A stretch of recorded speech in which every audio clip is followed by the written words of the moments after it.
My name is Monica Yatuma, and I'm with the Great Education Initiative, who frequently partners with WLCPR Wild Lake Parents for Parental Rights. And tonight we're combining with Marion because we happen to have a meeting scheduled both this week, so we decided to combine efforts since a lot of the issues, the advocacy issues that we care about are very much aligned. So with Veterans Day being tomorrow, I wanted to wish everybody a happy Veterans Day. Do we have any veterans in the room? Yes. Yes, can you stand, please? Thank you for your service. Thank you. All right, so the purpose of this town hall is to bring the community together to discuss important topics that affect the well-being of children and families in and around the Walled Lake Consolidated School District. So this town hall is co-hosted by Marion Lake Area Tea Party and the Walled Lake Citizens for Parental Rights. So WLCPR is made up of local parents and citizens seeking to build a positive, constructive alliance with Walled Lake schools in order to foster a safe, transparent learning environment that allows our students to exercise their freedoms and their liberties. By engaging in positive, informed dialogue with the school district, the teachers, and other parents, we can drive the change we want to see and ensure a better learning environment for our children now and in the future. There you go. Lakes Area Tea Party has been a great friend and supporter of WLCPR, and Marion knew that the speakers we were having tonight would be of interest to the Lakes members too. And since Lakes usually has their meeting this week, we decided to combine efforts. So thank you to Marion and to Lakes for co-hosting this event. I also want to thank the wonderful wait staff here. I don't know where they went. Yeah, huge thank you to them. Did I miss anybody? No? Okay. Michelle's back there. Okay. And thank you to our wonderful helpers checking everybody in. You guys are fantastic. Did I miss anybody? No? We're good? Okay. So for those of you that don't know me, I'm Monica Yatuma. So I was the parent during COVID that filed a mask mandate lawsuit to have it dropped here in Oakland County. And then subsequently the rest of the counties followed. And that's really how I got my start in this movement, because from there I thought I was done, but unfortunately in 2022, as you guys all know, the Democrats took a blue sweep. And so that's when I realized that our schools and our kids would all end up being under attack, and they were. And so we took the attorneys from the lawsuit and we started the Great Education Initiative, and we created a sex ed opt-out form to help parents fight back on the rogue sex ed, but also the DEI and the CRT. But we also got involved in helping parents win their local school board races, because I realized there was a gap within the state party and that they were not helping with the school board races. So I went out, raised some money, and we provided the necessary training and support that these parents needed to run these local school board races. We realized that having the C3 and filing lawsuits was great, but it wasn't enough, and that we really needed to get politically charged. And so we launched a sister organization, Great Education Action, to be able to get politically charged. So we went out and raised more money, so I raised about $1 million in a year. And with that money, we were able to hire door knockers and phone bankers, and we were able to do voter education across the state, and we were able to do a lot of voter registration. And this was all to support the efforts of WLCPR, to support the efforts of the C3, so that we could get conservative candidates elected up and down the ballot. We knew we had to get the vote out. So I think a lot of you already know that I'm Chaldean and my community is very conservative, but it's super low voter turnout, so it was sitting at about 32%. And because of the work that we were able to do, we were able to increase that voter turnout during the 24 election from 32% to 74%. Wow. Yeah, it was amazing. So we were able to help Trump and Macomb, we were able to help Republicans take back the state house, and we were able to do all these great things. And so we continue to do them because, as you guys all know, the fight for our kids, it's just not ending, right? They keep doubling down on stuff, and so that's why we continue to fight. But also, during this journey, I realized another big problem that was contributing to a lot of this was our elections, right? We're having an issue, I wouldn't say an issue, but our election integrity has been weakened throughout this process, and I've learned a lot thanks to Marion. We've been involved in some lawsuits together and some different initiatives. And so being able to learn that aspect of things also kind of charged me up. And so now I'm in the running as a candidate for Secretary of State as well. All right. Okay, we have a lot of really great speakers for you tonight. Our first one is Matt Wilk, and I'll tell you a little bit about Matt, but first I'm being told that I should ask you guys to please help support the Walled Lake Citizens for Parental Rights. by giving a generous one-time donation or giving a monthly donation.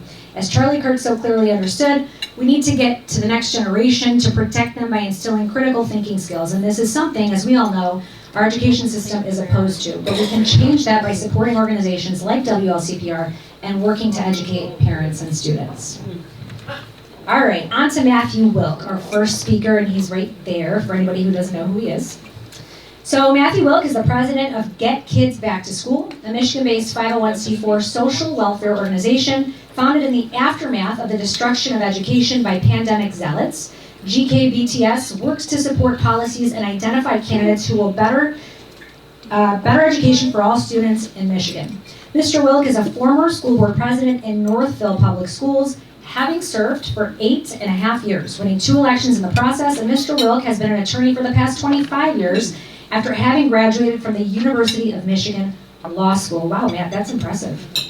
He's sat on various boards and committees over the past 15 years, including the Northville Township Planning Commission, the Downtown Development Authority, the Senior Advisory Commission, and the Parks and Recreation Department. He's the proud father of 18-year-old twins in Northville, Michigan. So that's Matt's bio, and then I want to add a little something, because I'm a precinct delegate as well, and Matt is too. And so I've gotten to know Matt and watch Matt, and I can tell you guys, in this movement and in everything that we're doing, it's really hard to find other people that are competent, that are highly intellectual, and that are willing to work hard, and that are really passionate and care, especially about this initiative and education with the kids. And I've gotten to know Matt over the years, and Matt is one of those people. And so WLCPR, GEI, all these organizations, we can't do it by ourselves. And so it's really nice to have people like Matt and organizations like his, and I'm really excited that he's here tonight, so let's give him a huge round of applause. As a child of 2 teachers, I find education to be a part of my passion growing up, and it's part of my DNA. So I was on the school board, and in the year 2020, the left-wing mob came after me. So I was advocating for getting schools open with such crazy arguments like, hey, we're doing it in Indiana, why can't we do it here? And that was not what they wanted to hear. You remember that time where this was something that people were doing? They were attacking whoever would speak out against things. They came after me, it didn't work. Finished out my term, founded Get Kids Back to School to help get issue awareness is my primary goal, and then we're working on campaigns for school board candidates. I think I've won 57 over the past 2 cycles. So, but the left doesn't quit. The left does not quit. They never give up on this. This is their bread and butter. So what I was asked to come to talk about today is something that is very hot topic for everybody. It is statewide health standards. Okay. So the way it works is, if you're a school district and you want to teach a subject, and the state says, well, if you're going to teach this subject, this is what you kind of got to talk about, right? And they ask to have their curriculum approved by the state, okay? So about, I don't know, like 60 days ago, we started getting word. We have 2 Republicans on the state school board. They were elected in 2016 and re-elected in 2024. Tom McMillan and Nikki Snyder, they are awesome people, And they sit on a board and have sat on a board that has been 6 Democrats and 2 Republicans. Every year they've been there. And they yell into the wind about this stuff. Well, what we're starting to do as conservatives and as parents and as people who are concerned, we are starting to give them support. So we got word that they are going to amend the school health standards. Okay. Well, they haven't been amended in many, many years. Great, awesome. We're going to take another look at them. Well, what we added to these was a bunch of stuff that has no business in schools, period, but certainly has no business in health. Like, we'll talk about gender identity. We'll talk about sexual orientation in health curriculum. So, but in order to tell the story, I got to ask a question first. How many people have heard about the Supreme Court case called Mahmoud? Okay, I got a few Mahmouds, all right? So, last year, and God bless Donald Trump for making his appointments to the Supreme Court. And let me tell you why. So, this case was in Maryland. It involved a school district that had put into the 3rd grade curriculum, and it turns out all of their elementary schools. LGBTQ stuff for a whole week. Parents who represented, interestingly, Orthodox Jews, Ukrainian Christians, and Muslims said, hey, we'd like to opt our children out of this stuff. We don't want them taught this stuff at school. The school district initially said, sure, okay. And then they had to backpedal because the left, indivisible, and all these groups, you can't do that. And they said, no, there'll be no opt-out. They sued and went all the way to the Supreme Court. The Supreme Court said, if what you're teaching violates a parent's sincerely held religious beliefs, the parents under the First Amendment have the right to opt their children out of that material. Okay? It's a right that's always existed, but we made it very, very clear. And importantly, they threw away a lot of arguments that the left still tries to use today. It was the first case that anyone can remember in Supreme Court history that featured color pictures. The justices found it was so important to show the books, to explain what was going on, that they put pictures of the covers. These are things that are targeted for little kids. Okay? Puppy pride, where the puppy gets lost in the pride parade. What? It is as bad as you think and worse. Okay?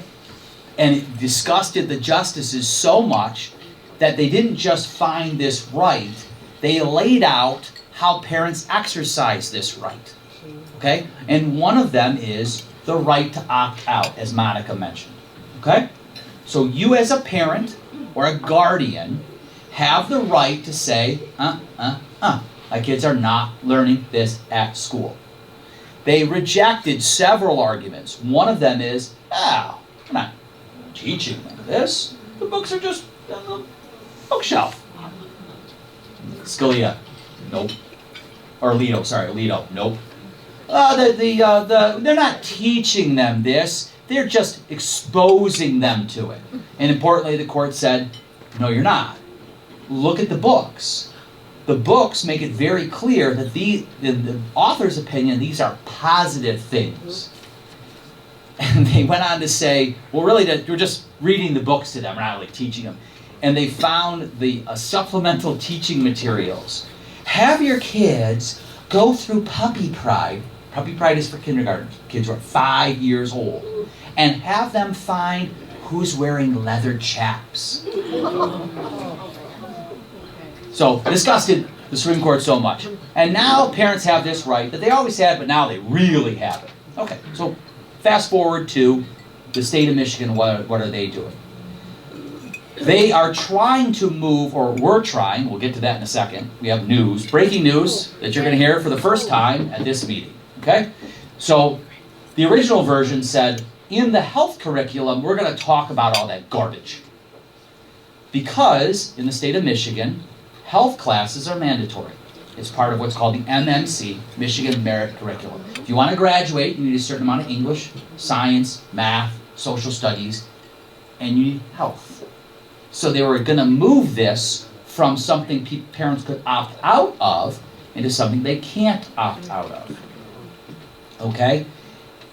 But what happened? So this was September 13th, I think? Or maybe, yeah, or October. I can't remember which day were there, September.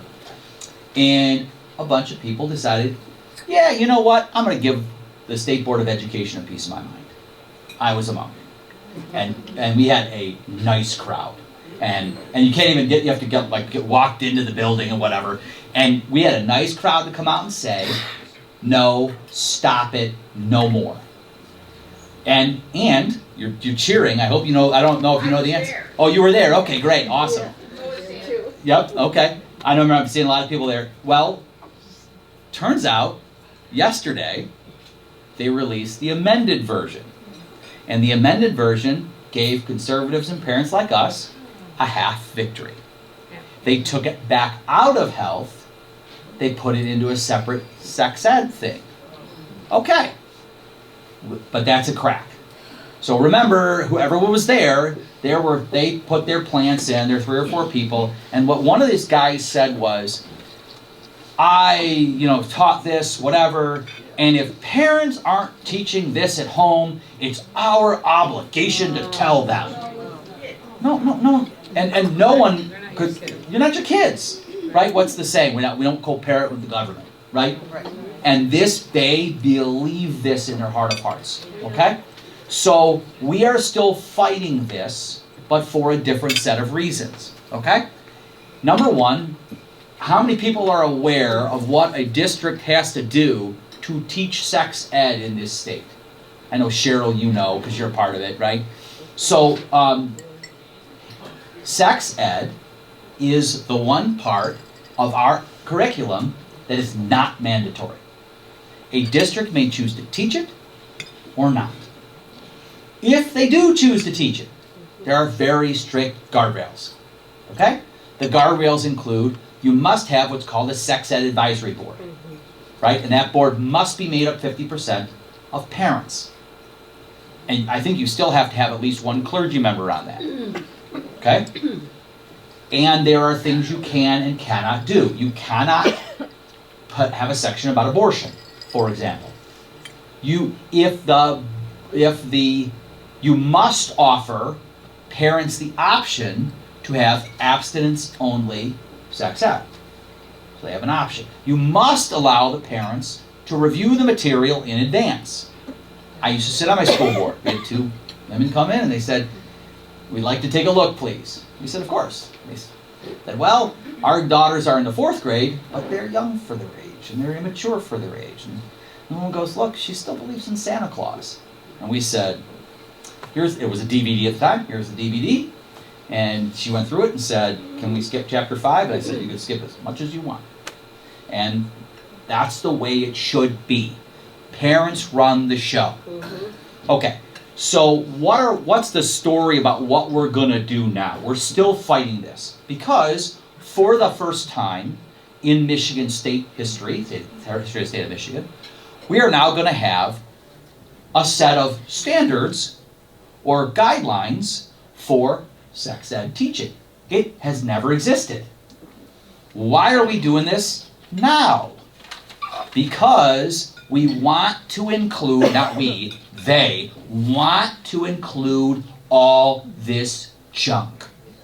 Right? They want the kid to sit down and be told, well, gender is fluid. Right? Parents disagree. And I'll get to my broader objection. Okay, my broader objection, which I raised at the State Board of Education, and they summarily ignored me, is this: school day is fixed. Okay, you have a fixed size of a school day. Kids start at a time and they end at a time. If you add junk to that school day, something else has to come out because they're not staying longer. So we had a situation in, I think it was the year 2019.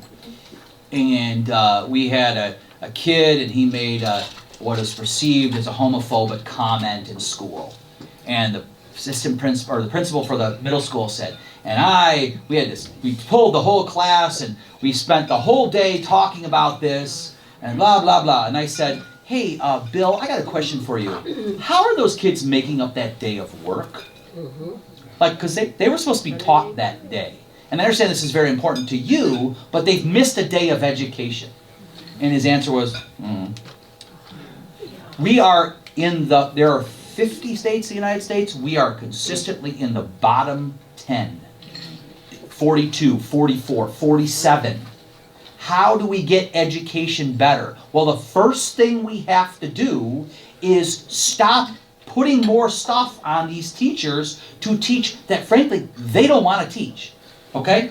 Here is the guidelines. It is now 75 pages. And you can see they're such idiots. Michigan Health Education Standards Guidelines? Because they added another word. Because their whole comment to the rest of the board was, well, these aren't standards, they're guidelines. So literally, this is the second version, and the first version said standards, and they added the word guidelines to the front, as if it's somehow a distraction. So what we are advising everybody to do is get active on this one. CTV, Eileen McNeil, and I are speaking tomorrow on this issue. She handed out a flyer that everyone should have. There are email addresses for the incoming superintendent and the interim superintendent. Okay? Definitely email those people. Okay? Have them, tell them what you're thinking on this issue.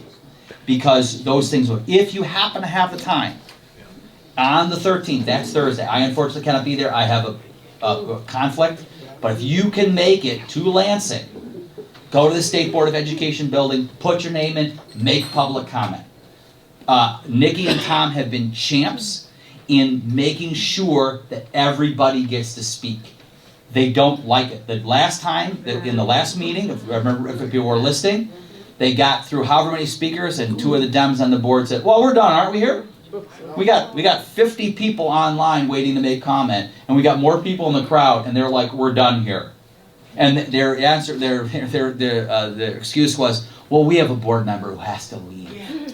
Oh, God forbid you have to stay a little longer to hear from the people who elected you to this position. So on that issue, I want to say, I think we're going to make progress. Because I think the general person in the crowd, it's an 85-15 issue. Is anyone aware of what's going on, like, for example, in Skyline High School? Skyline High School? Ann Arbor thing. Okay, so Skyline High School has a very good volleyball team. They always have. They at one time had Veda Murray's two daughters. Okay, Veda Murray, former Michigan defensive back. The daughters both played Division I volleyball. This year, they have an even bigger advantage. What advantage do they have this year? They have a boy. They have a boy with gender dysphoria. You'll never hear me use the term transgender. It is boys with gender dysphoria or girls with gender dysphoria. They have a boy with gender dysphoria playing volleyball. They are going to the district finals. I think it's tomorrow or the next day. And the best part is, MHSAA is supposed to provide a waiver. Like, you could ask them, can this boy who is with gender dysphoria can play in the girls' sport? And MHSAA, when this issue came out last year, said, there are only 2 waivers that have been sought in the whole state. Which, I'm in Northville, I said, well, that's interesting, because Northville's got 1. We have a rower. So unless the entire other state has only 1 person, this isn't true. Well, it turns out the city of Ann Arbor Public Schools, didn't seek a waiver. They bought into the ideology that when the person, this boy, snapped his fingers, listened to some Shania Twain, Man, I Feel Like a Woman, and he's a woman. And we don't have to ask for a waiver. And shame on all of you. And now this has made national news. And because it is such a silly position, I can't believe I have to explain, parents are the ones that direct education. Okay? It has been the law in the state of Michigan for many, many years. MCL 380.10. And no one follows it. They act as if they're in control of your child. And they constantly have to be slapped down and say, no, you can't do that. Another great example, same topic, Rockford Public Schools. Anybody? Rockford, the Meade family. Again, Cheryl, you talk about these things. Cheryl Picard sits on the Plymouth Canton School Board. So Rockford, a family has a girl, and she's really struggling in school, and she's having a lot of issues. And the school is working very hard with the counselors at school, with the school. They're working collectively, and they get an email home, and it says, you know, blah, blah, blah, blah, blah, and we were talking to Fred, and blah, blah, blah. Fred? Who's Fred? Fred was your daughter. The district had, without the consent of the parents, changed the name and the sex and hid it from the parents. So they just won, thankfully, summary judgment. So they overcame summary judgment. The court said, given all the facts, there's clearly a claim here. I don't know what they're going to end up doing. I guess they'll probably end up settling the case. But that's no benefit to the parents. The parents are still the ones who had to endure this and wake up that one day you had this child's figures in their life, teachers, counselors, social workers, all saying, it's okay. It's okay that you're really not a girl on the inside. You're a boy. And it's disgusting. I have the parent of two kids, a boy and a girl, twins. They are very different people. It just disgusts me to all ends. So those are the latest things. I don't want to take up too much time. I don't know how I'm doing on time. Guys, I can go for hours on this. What I'd be happy to do is, while I'm here, does anyone have questions about school, stuff like this, that they'd love to have answered? I'm happy to spend a few minutes just doing that. Go ahead, sir. So people want to write letters. We're not experts on this subject like you. Do you have some, if you will, pro forma letters that we could sit there and steal from, if you will, to send out? I can probably get you some talking points. I know we've got some. The CTV has got some for sure, because we'd love to share them. But I mean, what they like to hear is they like to hear, like, from you, from your heart. When we had some people come up, they were pretty passionate. Volume was maybe a little too high, but whatever, right? So, but they were pretty passionate, and that's what they need to hear. They need to hear. Well, Pamela Pugh, who is the president of the school board of education, she is running for the 35th state senate seat. This is the same woman who, by the way, paid herself $10,000 from her campaign funds for hair and makeup. Yeah, and she sits there and she's disgusting, and then she's going to take this and she's going to run and go to another office. Anyway, sorry, that's that side thing. So is it going to be able to play tomorrow? Like you said, they're playing. Unless something happens. Could you repeat the question? So she's wondering about the skyline, whether the young man, the boy with gender dysphoria, is going to be allowed to play in the girls' district final, and the answer is, unless something happens, yes. It's made national news. It's on Outkick. Outkick talks about this all the time, and now it's made national news. They sent a reporter there, and the principal followed him around, like harassing him, because it's Ann Arbor. Ann Arbor is one of 13 districts in the state that has an overt policy that says if a child snaps their fingers and tries to change their gender, then that so shall be so. We haven't filed one against them, but others. Sorry, ma'am, go ahead. You mentioned law in 17.10. Is that a law that basically says that the parents have control over their children? Correct, it does. 380.10. It's been around for 50 plus years, and it says the fundamental rights fall to the parents. Okay. Okay, let me give you a little thing. If you are a parent, or you are talking to a parent, and you are curious or wondering, step number one, please do this. Send them an email or a letter asking for the curriculum. In the Supreme Court case, they made it very clear. You cannot hide that. We're going to be talking about this issue with some people in a district in Wayne County where they're trying to hide it, and it's not going to work. The Supreme Court was very clear. Second thing, please concentrate on English. Most of this stuff is not in sex ed, it's in English. They've rolled out every classical book that you and I read, and they've inserted garbage, hot garbage. If you are on a phone that you're comfortable doing the search on, the best book, as an example, is called Genderqueer. And beyond being disgusting, it's a picture book. How are you teaching your kids in English class with picture books? So it's disgusting, it's awful. It was referenced in the Supreme Court case. They got the Supreme Court's attention. And so first step, please, contact your district and say, tell me what my kids are learning. Because you might find other stuff too. You might say, hey, this is what happened in COVID. This is why post-COVID, my district lost 400 kids. We backslid 10 years. Because you know what happened? Parents started seeing Zoom classes. And they said, what are you doing? I went to my kids one day and I said, how many movies do you guys watch a year? And they're like, a lot, Dad. And once parents found out, you know what they did? They pulled their kids. And I'll tell you what, about that issue, that is not a right-left issue.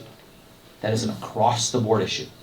Because parents are not going to take the risk with their kids. You have one chance to have the 7th grade. My kids lost their 7th grade for COVID. And I said, you have one chance. I remember my 7th grade. I remember what an idiot I was in 7th grade. We tell jokes all the time with my friends online. My kids, you know what they remember about 7th grade? Sitting in a room with 15 people all day long. The same 15 people with teachers walking in with masks on. That's what they're going to remember. So that's a great question. But yes, start with the opt-out, or opt out with asking what's going on. Yes, sir. Given the fact that not only the best way to aggravate a parent is to mess with their kid, why are they doing this? I will tell you, they have bought into that ideology deep in their hearts. They really do feel, if you'll listen to them, you listen to these people, they will tell you they know better than you do. If you don't teach it, it's up to me to teach it. They know better than you across the board.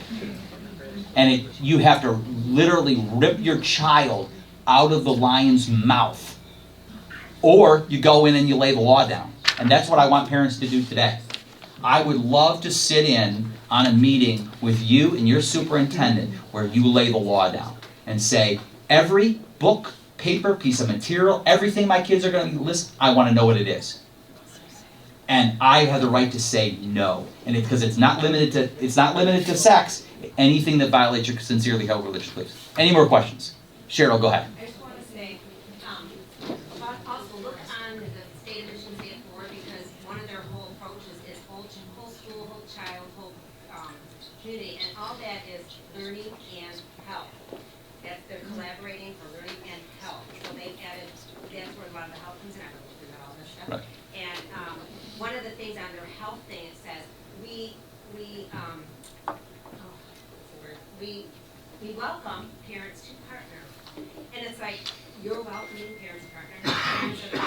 So I just wanted you, their attitude is, Yeah, the answer to that question is they really believe it. They believe they know better than you they do. think they Right. learn. People aren't paying attention. Right. Right. And they've gotten away with it. I said, go ahead, ma'am. Does it have to be a sincerely held religious belief? What if you just believe as a parent that your kid's not ready for that stuff? Wow, that's a great question. So, Troon, which is the largest, it's about whether, does it have to be necessarily a sincerely held religious belief? And what Troon said, or Troon or Neola, one of them was writing a policy. They're the largest policy writers in the state of Michigan. What they said was, don't question it. If a parent asserts a privilege of belief, you should not question it because it's going to get you in big trouble. And those are pretty left-wing groups to do that. I would like to get to Dr. Guasuito. He's got some interesting things to say as well. So I thank you for your time. Thanks for having, one more thing. Go ahead. Thank you. One more thing. My other job is I am the president of the Northville Republicans Club. Patty Pozios is the president of the Plymouth Canton Republicans Club. If you are in the area, we are hosting a dinner on December the 3rd. We're going to leave some flyers up front. It's $40 for non-members, $10 if you become a member. Dinner, drinks, whatever. We're going to have maybe have some politicians come speak, talk about we're very locally focused, like your organization is. So we'd love to have you join us. Well, thank you again for your time. Appreciate it. We want you guys to have these email addresses in the bottom left corner. That's who you want to email to leave your comments to. And share it too so people know, because a lot of people are wondering who they should email. So Lisa's actually going to speak next. Lisa's awesome, by the way. So she was elected to the Walled Lake School Board of Education in November of 2024. She's a lifelong resident of the district, and Mrs. West and her husband chose to settle in Walled Lake so that their 3 children would receive a quality education within the Walled Lake Consolidated School District. She's currently a preschool teacher, but has experience teaching at the elementary, middle school, and high school levels, as well as in special education for the past 20 plus years. She has a Bachelor's of Science from Eastern Michigan University, and she enjoys volunteering in her community, having helped organize Disability Awareness Week at Glengarry Elementary. She has also been an advocate supporter of Walled Lake Northern's Music Boosters and has been a band rep for many years, and has been an awesome and a fierce advocate for us on the Walled Lake School Board. Everybody say hello to Lisa. So thank you so much for having me. I am Lisa West. I was fortunately elected to Walled Lake School Board in 2024. So I am just coming up on my 1-year term, my first year of my term. I have 3 more years left. I am the only conservative on our school board. So I get a lot of flack about what my thoughts are and how we should run things. So I usually, for Willing Citizens for Parental Rights. I usually give an update about what's going on in our schools. Unfortunately, I don't have a whole lot to update. I think Matt kind of stole my thunder here. It's okay. So one thing I'm fiercely fighting for right now is with our State Board of Education and their changes to our health program. I really have been fighting for this against it actually, because I don't want gender identity taught in our schools. I can't control what happens to people's families, what their own thoughts and beliefs are, but I think that we need to make sure that this does not go out into our education system. Something that is not factually based, it's not science-backed. Our children, their brains don't even form until their mid-20s. And so it doesn't make any sense to add this into a curriculum when they have no idea who they are. Puberty is tough enough as it is. And so I actually made the speech last Thursday saying the same things at our school board meeting. And I've caught a lot of flack from it, but I've had a lot of support as well, which is really awesome. So there are a lot of people out here that are behind the scenes and think like you and I do. So one thing I have to say is just keep emailing our Board of Education at the state level. Let them know you do not want this in there, okay? We need to protect our children. They deserve to have a whole, full mind body set that they are who they were made to be. From what I understood that Mrs. Pritchett and Mrs. Tilley may have the possible, if we really need to pray for them and email them, because they may have the opportunity to be the swing votes for this vote on Thursday. So please really reach out to them respectfully and really try to get them to change their vote. I heard from Tom McMillan, and he said that Mrs. Tilley is actually a Christian, so hopefully that will be the basis to really swing her vote to say no. Our health standards do need to be updated. We need to include vaping in it, and that so kids understand that the harms that this does. Things about cyberbullying. So things actually do need to be updated in the health standards, but we don't need to include gender identity. There's not a lot else going on in the Wall Lake schools that I have an update for. I know we do have students of the opposite gender going into bathrooms and using them. It's that one there. They leave it, I've asked questions about it, they leave it up to the district administrator, and they cite the Elliott Larson Act that it's discriminatory if we say no. So that's an uphill battle that I have, but there's not much I can do right now as long as it's just me on the board, because other people on our board feel that it's right. So, any questions?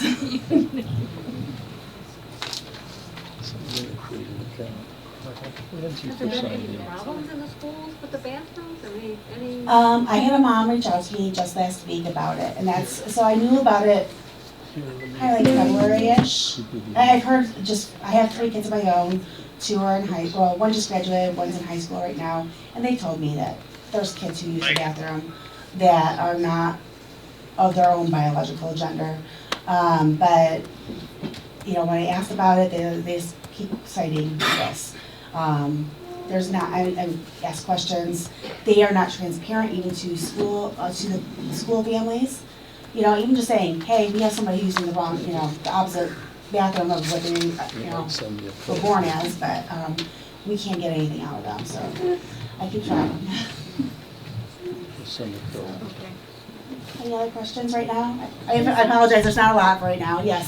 What do you feel is the most effective? I am happy that you mentioned Pritchett and Tilley. Yes. In case people can't email everybody, that they would start with them. I would say, yeah, because Nikki Snyder and Tom McMillan are definitely going to be voting no. I know that. They have said so. They are vehemently opposed to this and really fighting hard across the state to make sure people are aware of what's going on. But yeah, Mrs. Pritchard and Mrs. Tilley, they are, I would say, email them and just really, fact-based. Don't say I believe, but use those facts that, we are born as one gender, and we really need, If you are faith-based, use your faith. And it's not just, Christians, but it's Jews, Muslims. We need to all join together here and recognize that this is something that's not just one faith, because, people are afraid that, well, you're just trying to bring the Bible into the schools. We're not trying to bring the Bibles into schools. And I think that they need to realize that this is multiple people, I took a picture of this, and I encourage everybody, I get all excited when I'm here. The minute I get in my car and I get home and I gotta clean my garage and do other things, I forget. So this has to be in when? Before Thursday? The meeting is on Thursday. Okay. So I can't make the meeting. I went to the last one. Yeah. But please go if you can. And I'll send in some, and I think Nikki and Tom would appreciate encouraging, we have your back. Yes. Because it's a mess up there. So the meeting is on Thursday. I believe it starts at 9:30. Public comment starts at 1. It's unknown right now whether the vote will take place before the public commentary or after. It'll probably take place before. So that's why I really recommend emailing them, flood their emails, because I'm sure they're gonna get both sides as far as that goes, but we really need to make sure that they know the people, the citizens of Michigan do not want this. Yes. So, I'm assuming it's a boy using a girl's bathroom. Do the girls say anything? Are there any complaints from the girls? So she wanted to know if she's assuming that's a boy using the girls' bathroom and if there's any complaints from the girls. This was a boy using the girls' bathroom this time. She ignored it and just left it. She wants to just leave it alone. But I have heard of girls using the boys' bathroom. It's unfortunate, and unfortunately the kids are afraid to say something because they're afraid of retaliation from administrators, from other students, from teachers. So unfortunately it doesn't really go much further.